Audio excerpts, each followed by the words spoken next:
因重感冒感染肺炎的大象还没回过神来的时候，我们的 YT 好朋友晨晨就火急火燎的跑过来和大象说：“大象快别睡了，上海教育圈又出事儿了！”我勒个去！迷迷糊糊的翻开链接，直觉告诉我，这个事情有点炸裂，绝对比那个日本的东出昌大动静还要大呀！果不其然，这个大瓜果然有点大，只是记忆当中农历新春还没有过几天，似乎今年的教育圈麻烦的事情有点多呀。2月18日，陕西榆林一高三班主任在办公室学生的事情刚刚在热搜上挂了还没几天，只听说停职停课接受调查，事情的处理结果还没等出来，这就有上海25岁的女教师出轨自己班上男同学了。难道这是前来救场？荒唐之事还要抱团赶场的意思吗？就目前网络上被曝的聊天记录来看，聊天的内容那是相当的炸裂啊！这位女老师不仅在聊天工具里与自己学生谈情说爱，更是主动将自己的照片传给对方，并与之商量约会的地点，甚至这位女老师主动考虑到对方还是成年人不敢出去开酒店，两人商量着去钻小树林或到私人影院的包厢里出尝禁果。两者更是坦言，平时根本不想去学校，但两人约会却成了他们去学校唯一的乐趣。无独有偶，在刚刚过去的2023年11月，台湾桃园一国小女老师被曝，该老师在担任6年级班导期间，趁午休课间空档，把班上的男童小浩叫到学校的休息室里，强行与之发生了9次关系，其中有2次小浩明确表示不愿意，但仍被女老师强行。最炸裂的是，女老师竟然因此怀孕并产下一子。虽然这位老师很可能面临10几年的刑罚，但根据台媒最新消息显示，最让人无法接受的是，如若老师起诉男童，通过 DNA 鉴定确认亲子关系，男童则极有可能要负担相关的抚养义务。啥？朋友们，你没听错，也就是说，年仅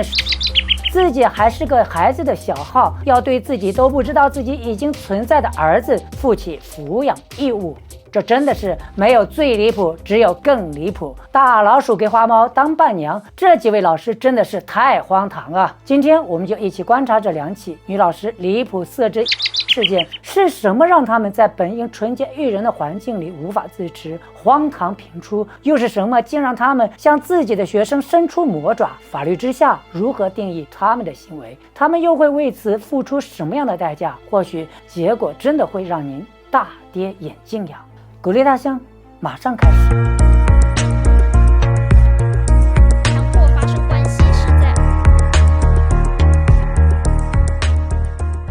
大家好，龙年达达，新春快乐，好久不见，欢迎收看万象奇谈，我是大象。话不多说，先行简单回顾一下上海女教师出轨门事件。2月16日上午，家住徐汇区的吴先生在网上实名举报，上海市第2中学的女化学老师兼该校高1、2班的班主任张老师，不仅婚内出轨，而且还与自己所在班级的一名未成年的男学生到校外开房发生关系。这位吴先生就是当事女教师张老师的婚内合法丈夫。随后，事件在百度贴吧等平台快速发酵后，于2月18日迅速登上微博热搜，引发社会各界高度关注的同时，2月19日，上海市徐汇教育局回应称，已知晓此事，正在调查当中。根据南都记者最新的调查显示，目前这位张老师已被停职待查。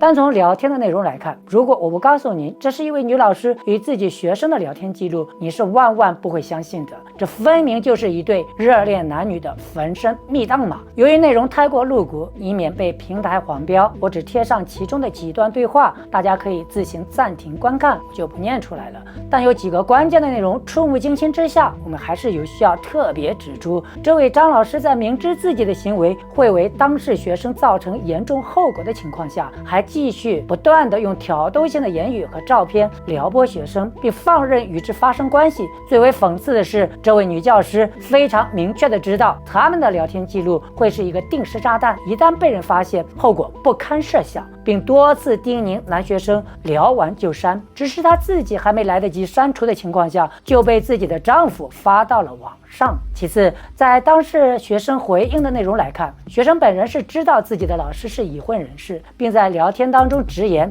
你已经结婚了，我不能当小三，忍着都没有我能忍等暧昧且欲罢不能的暗示性言语。很难看得出这是一位年仅16岁的学生回复自己老师暧昧的聊天内容。最让人无语的是，这位张老师非但没有及时悬崖勒马，更是顺水推舟的要抱抱。聊天内容可谓是热辣直白，只怕是这些内容被学生的家长看到会是一个什么样的反应？尴尬还是愤怒？还有，根据目前当事人吴先生曝光的内容来看，这位化学兼班主任的张老师似乎还是个惯犯，在他所在班级的上届学生也有被他喜欢过的一个男生，只是那个男生明确拒绝了他的爱慕，故而使其愿望落空。这位张老师更是对其坦言，我没有办法想象你身边有其他的女孩，一想到我会超级难过，所以我这奇怪的占有欲也让我非常痛苦。不知道大家看到这里的时候心里会是一个什么样的反应？很多 UP 分析说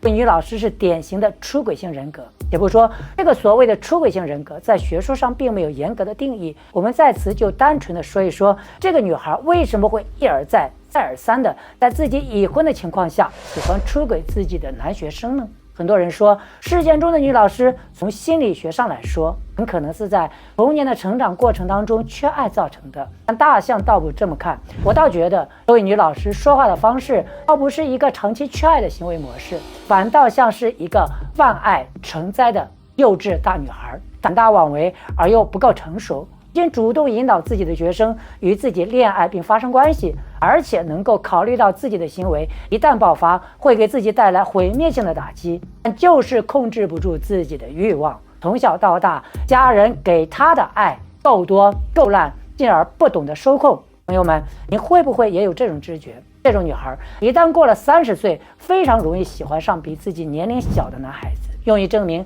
自己还很年轻，因为在他们的骨子里就是幼稚天真，不愿相信自己已经长大。似乎这张图片里的聊天内容也能进一步佐证了这个观点。聊天内容里的女老师一再强调，洗澡前看着自己就觉得很可爱，她觉得自己18岁了。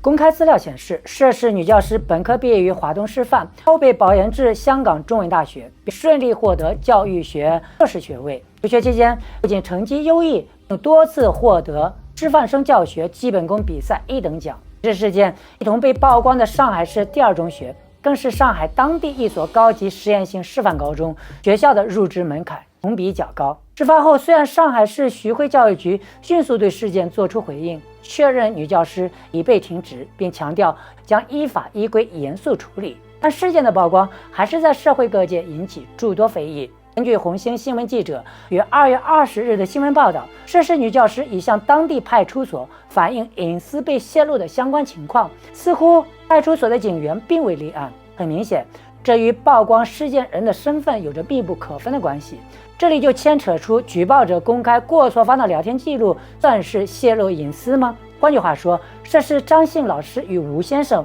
夫妻之间的隐私泄露该如何定义？就目前国内现行法律体系而言，有2部法律可以对此行为作出解释。首先，《社会治安处罚法》第42条规定，散布他人隐私的，根据情节的轻重，可处5日以下拘留或500元以下罚款；情节严重的，处5日以上10日以下拘留，可以并处500元以下罚款。另外，侵犯隐私权首先是一种民事侵权行为。根据民法典的相关规定，未经他人同意在网络上擅自发布他人的聊天信息，如果这些聊天记录涉及到他人隐私的，这样的行为属于违法，需要承担相应的责任。但值得我们注意的是，针对本起事件中的女教师而言，虽然这种不正当的男女关系信息也属于女教师的隐私，但是当女教师的隐私权和其丈夫的配偶权相比较时，隐私权应当让渡于配偶权。也就是说，夫妻关系具有特殊性，夫妻一方对另一方涉及夫妻生活的内容具有知情权，夫妻有权知晓另外一方是否具有婚外情的行为。妻子和他人的暧昧聊天记录虽然是女教师的隐私，但对丈夫而言，女教师的行为违反了婚姻姻中的忠实义务，违反了社会公德和公序良俗，侵犯了配偶的权利。所以，女教师在此的隐私权应让渡于配偶权。当然，同时我们应该注意到的是，对于该起事件中的高中生而言，作为一名未成年人，其隐私权应当受到保护。女教师丈夫曝光未成年人的信息，这属于侵犯了未成年人的隐私权。长久以来，民众似乎被这个光怪流离的社会整得有些麻木了。什么姐弟恋、师生恋、爷孙恋都已经恋恋不怪了。只是如此敏感的已婚女教师恋上自己未成年的男学生的事件，还是撬动了民众敏感且脆弱的神经。一声荒唐之下，似乎民众对于害怕女教师会不会仅仅只因为作风问题被调岗，以后仍有接触学生的机会，很难保其不会再犯的担心。想来对此之虑也并不是没有道理。更重要的是，涉事男学生也仅仅只是一个16岁的孩子，还未成年。涉事教师是否存有违法行为，他又会为此付出什么样的代价？但很遗憾，似乎结果会令大家大失所望。根据目前国内刑法第236条规定的强奸罪，但是被侵害的对象是妇女以及幼女，而非男性。尽管刑法第237条规定了强制猥亵罪、猥亵儿童罪，被侵害的对象可以是女性，也可以是男性，但构成强制猥亵罪的前提是侵害人对受害人实施了暴力、胁迫等手段。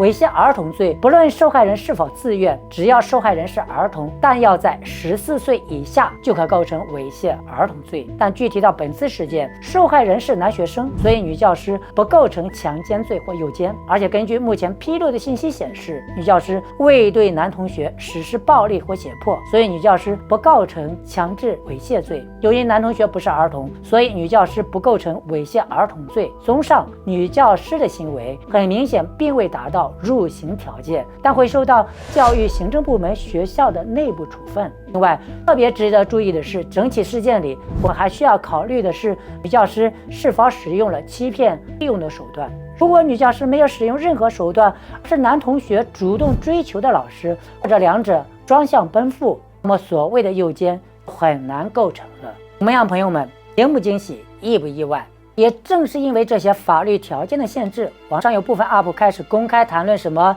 女教师与男同学的关系只是基本的道德问题，是严重的法律问题。你看上面的法律条件不是也清清楚楚的，并没有禁止他们的恋爱行为吗？所以不应该是违法行为啊！真的是忍不了了呀！你们这不是脱裤子放屁，还放了一个偷梁换柱的大傻屁吗？什么叫做基本的道德问题？有个最关键的问题是，张姓女老师她是一位负有教书育人责任的老师啊，而且已经结婚，对其丈夫负有忠诚义务的人妻。作为教育工作者，什么才是正确的育人价值观和道德观？我想不用我们在这里强调，她应该是明知故犯吧。教育部早在2021年实施的未成年人学校保护规定明确指出，禁止师生恋以预防性侵害。像作为教育系统的优秀工作者，也是班主任老师的他，是绝对不会不知道有这么一个保护规定存在的吧？他不是明知故犯，又是什么呢？只是这位女老师沉沦个人欲望之时，所有的理智和责任都已经消弭于心了吧？节目最后，我们把目光转向台湾桃园市。早在2020年2月，桃园市某国小担任班导的女老师，于事发当日，也就是2020年2月25日，教室内的休息室里上一名男童得逞，此后便经常性的利用课间、午休时间与小浩发生关系，并于同年5月怀孕，最后独自生下一名男童。新闻报道的内容并没有言明小浩的父亲是如何得知事实真相，但最后气得提告该名徐姓女教师妨害性自主罪。桃园的这起事件有一个点特别需要引起大家的注意。根据 ET 特对新闻云记者的报道，涉事女老师曾在法庭辩称是小浩她，但在法庭对质环节，小浩证言是女老师在教室内铺了垫子，要求与她发生关系，她抗拒但又不敢表达，因此遭到约10分钟。此后只要被叫到休息室，小浩便知道要做什么，有抗拒过，也有因生理感受而接受过。最后一次时，他已经认为女老师是自己的女朋友了。朋友们，注意到小浩最后的用词了吗？小浩说，最后一次的时候，他已经认为女老师是自己的女朋友了。可见，一个不负责任的成年人，足以对小朋友的身心健康造成不可挽回的不良影响。更何况，这是一位在自己面前有足够权威的班导老师。最为讽刺的是，有网友在迪卡发文称，看到女老师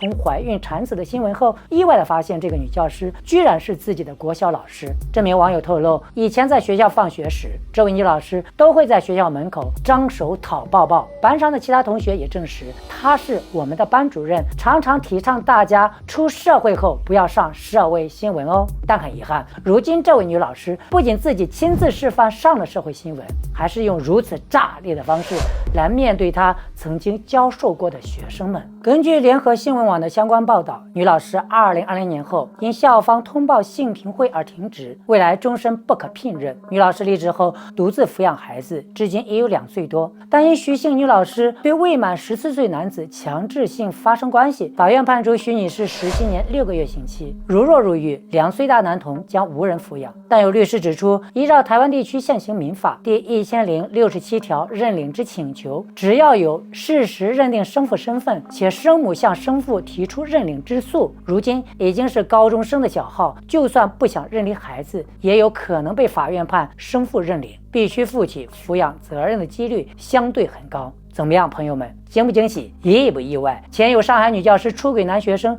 似乎不需要负有任何的法律责任。后面桃园小浩突然喜当爹，不想负责任都不行，自己还是个孩子的他，必须为2岁孩童负起生活之责。歌德说过，无论你出身高贵还是低贱，都无关宏旨，但你必须要有做人之德。这个做人之德就是做人的底线。所谓师德，可能是这个世界上最为特殊的职业道德了。你可以不无私，但必须守正道；你可以不高尚，但必须知廉耻。以上，感谢收看今天的节目，再次恭贺龙行达达，记得订阅万象的频道。平安。